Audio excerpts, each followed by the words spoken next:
This is the Polestar 4. This is the fastest Polestar to date. It has the most technology ever and has the lowest carbon footprint of all the Polestars in the history of Polestars. But look, this thing didn't make the headlines when it was announced because of the things that it has. It made the headlines because of the thing that it's missing. It doesn't have a rear windscreen, which is strange. We're going to touch on that a bit later on. But first of all, make sure you subscribe to the Electrifying YouTube channel and click on the notification bell. Then you get notifications every time a new video goes live. Oh, thank you.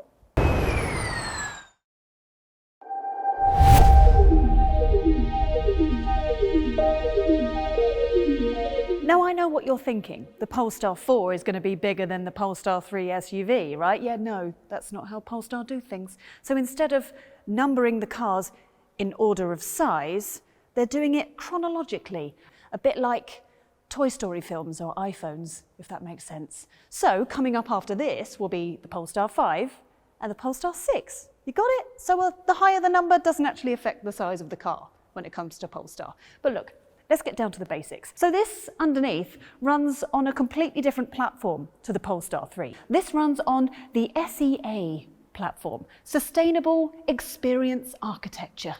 Fancy.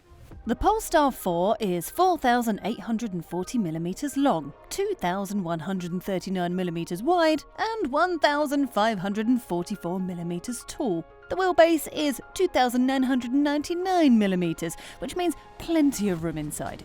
In terms of size and how it fits into the rest of the range, it's 70mm shorter than the Polestar 3. So Polestar describe this car as a D-segment SUV Coupe, but let's be honest. Does that look like an SUV to you? Doesn't, does it? I mean, this is only 50mm taller than an Audi A6. So look, if you are sick of seeing SUVs everywhere, this could be the car for you. Do you remember the Polestar Precept concept, which is really nice to say, so I'm going to say it again. Do you remember the Polestar Precept concept? Actually, there's a lot of stuff from that made it into the final production vehicle. We're talking about the headlights. Basically exactly the same, and that nice little kick-up bit in the middle of the front bumper. Very nice. The wheels are massive. These are the 22-inch, so these are the biggest ones you can get, but they start at 20. So either way, you're going to get some big, sexy wheels. So the main thing that everyone's talking about is what's going on here at the back. So the panoramic roof ends here, and then the boot starts here.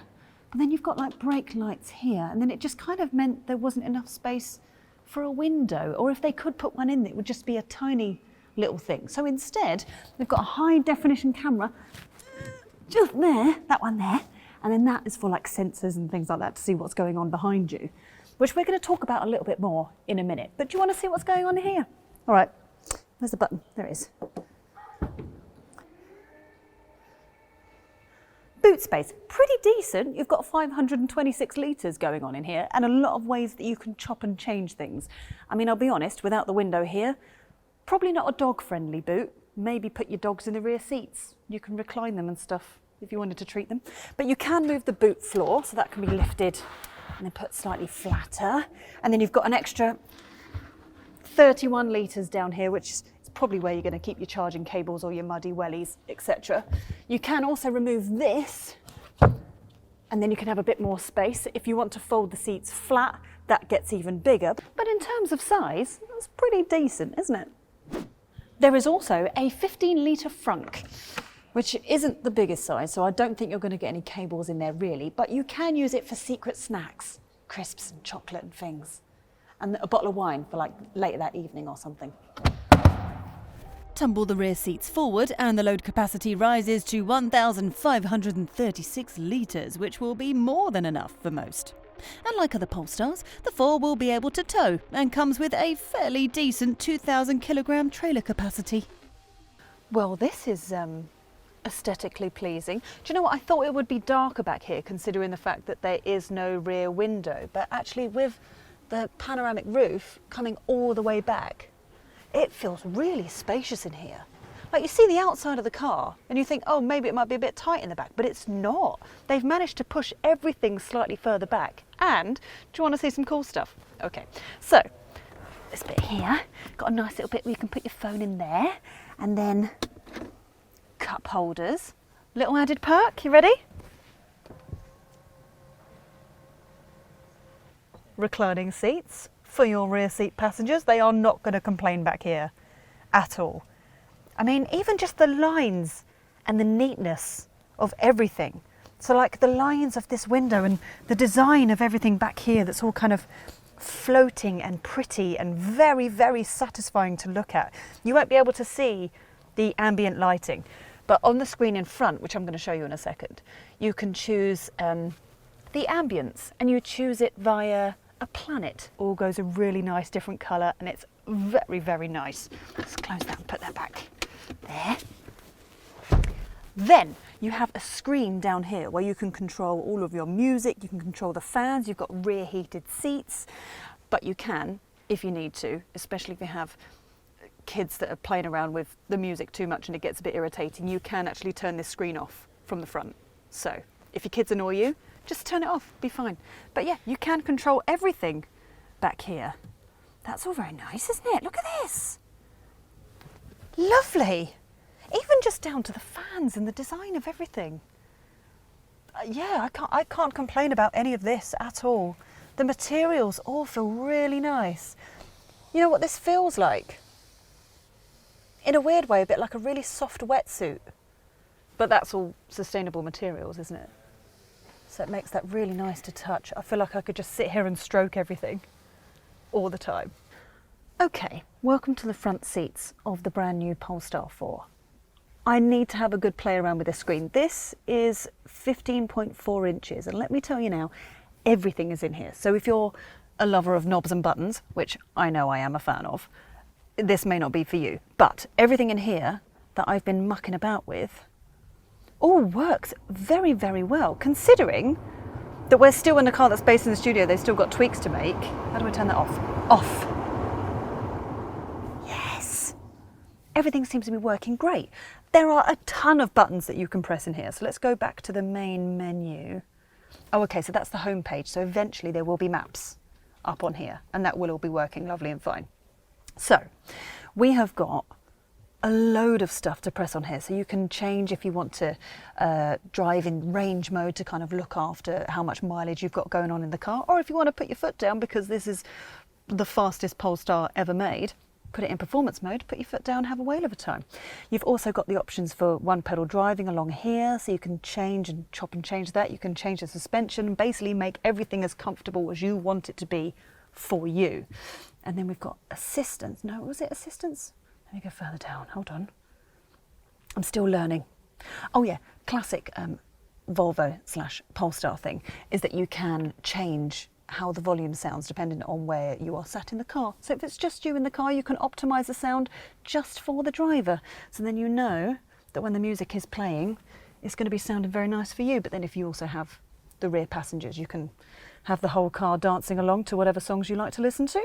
So this is how you change everything. So you do have a giant head-up display that's 14.7 inches. That's going to be on the windscreen, which will have all of the information you could possibly need. You've also got a 10-inch display here, but I'll be honest, I don't think you're hardly going to use this really, because you're going to see everything on your head-up display. But you can chop and change what's going on here. If you want to move the steering wheel, you do that, and it will then trigger this, and then you can move this up and down like that. And that can go towards you, further back. You can also change the mirrors from this, so now this will then be moving the mirrors in, moving the mirrors out. That's clever, isn't it? Do the same with the right mirror. Something else, glove box, you can press this, but you can also, if you need to, add like a security code. So if you don't want someone just to come along and open up the glove box, you can add a little code on it, but press that, opens up the glove box. So satisfying. Ambience. Now, I was mentioning this when I was sat in the rear seats, right? So they've set a theme of like planets. So you can choose, it's also educational, you can choose the sun if you want, which who knew that it was 5,538 degrees in the sun? But look at us learning via Polestar. But changing every planet changes the lighting, changes the mood of everything that's going on in here. Look at that. I said I liked it on Saturn because it's my favourite colour, which is minus 140 degrees. Not a good place for a holiday. but lovely colours, so that's nice. You can also move all of the seats. Every seat in this car you can move from this screen. So I'm sat in the driver's seat, so I can change the position by tapping on that, and I can go back. Oh, there we go. I can go back forward. I can also do the same if the kids or whatever in the rear seats want to recline. I can recline their seats from there. Just doing that. Put it back up again. If it's time for them to wake up from a nap. Everything works really well. I'm very impressed so far. What else can I press? I want to press more things. I mean, this is like a screen lover's dream in here, because you know there is a screen that we haven't discussed yet. That's that one, because that is connected to the cameras that see out of the bag. Now, I'll be honest, I've driven quite a few cars that use the digital screen, and it does take a little bit of getting used to. But in terms of the quality, look at this. Very, very good quality. But I know what you're thinking. You're so used to kind of seeing everything going on in the back of the car as well as what's behind the car. So if you do need to check that there isn't World War III breaking out on the rear seats from your kids, then you can flip that like that, and it turns into a mirror. Now I can see what's going on the rear seats. See? They've thought of everything. Lovely.